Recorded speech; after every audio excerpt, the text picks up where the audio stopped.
2023 has been nothing short of incredible for me as a wildlife photographer.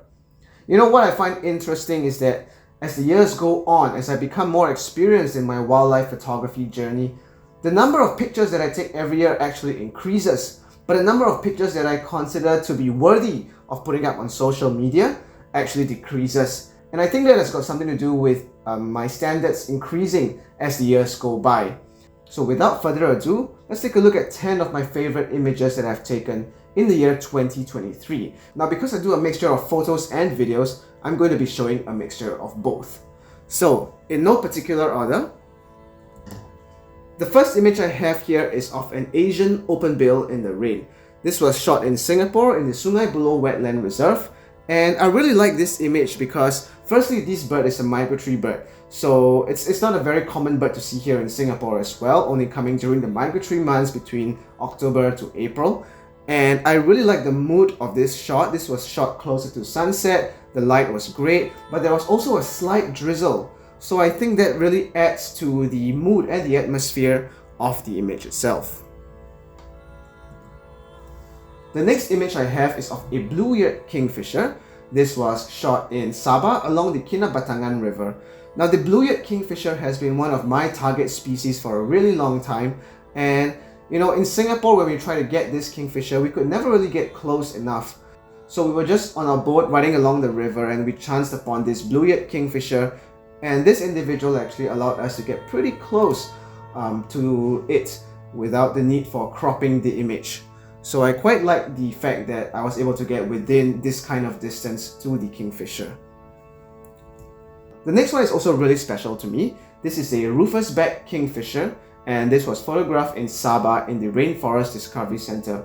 Why I find it particularly special is because I actually found this kingfisher all by myself. So I was walking along one of the jungle trails when I spotted these pops of color just very, very close to me.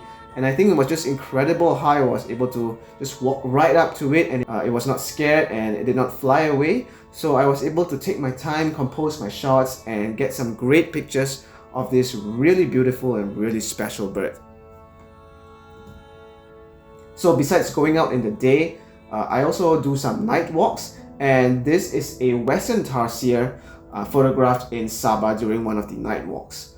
Now, this photograph is by no means great or perfect in any way, but since young I've been very interested in primates and I've always wanted to see a tarsier. So this was actually the first time I actually got to see a tarsier, which was really, really cool.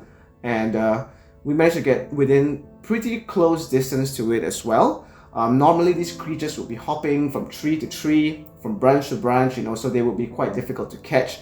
But I was lucky enough that this individual managed to stay still for a minute or two before it hopped away, and I was able to grab a shot here in the dark. So this was actually shot at a really high ISO, but I managed to use the Lightroom's denoise functions to keep it fairly clean. Another picture which I'm really proud of is actually this one here of an oriental whip snake. This was shot in Singapore at the Sungai Buloh Wetland Reserve. And I really like this picture because it kind of breaks the stereotype that as wildlife photographers, we are always out there with our big telephoto lenses. Well, we can actually use wide-angle lenses in some scenarios as well, like the one over here.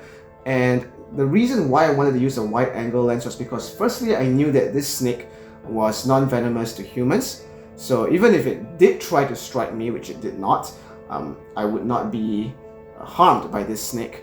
But also secondly, I wanted to do a picture where it creates a more immersive view for the audience, and I think wide-angle lenses do just that. So I was able to get really, really close, within 30-40 centimeters to the snake, and grab this picture of it as it was in its striking position. So the next picture here is a picture of a Sunda Kolugo, which is an animal that can be found in Singapore as well. And Sunda Kolugos are very interesting animals. They're not really rare, but they're not really common either. And usually when you see them, they are found fairly high up in the trees and very well camouflaged with a thick jungle behind them.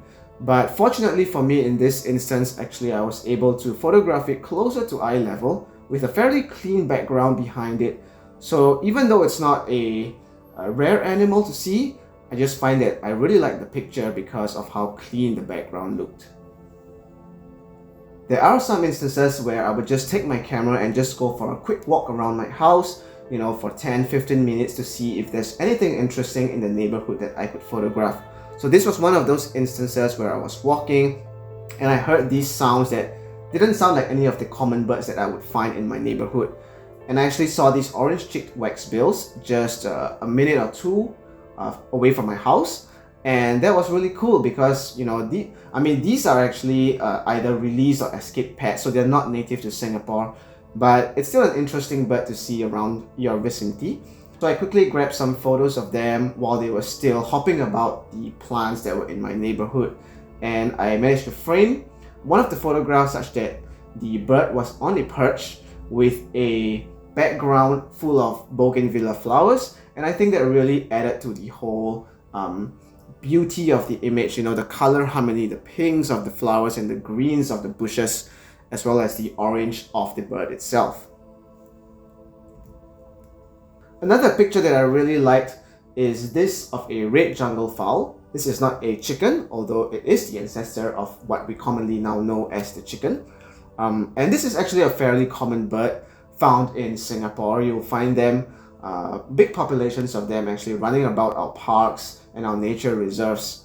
But although this is a common bird, I still really like this picture because I think everything just gels well together in this image. There was very nice backlighting. This was shot during sunset. I think the overall color harmony, the reds, the oranges, the yellows and the greens paired together with an eye level shot that was shot low to the ground or on the eye level of the animal, I think just makes this a very cohesive picture overall.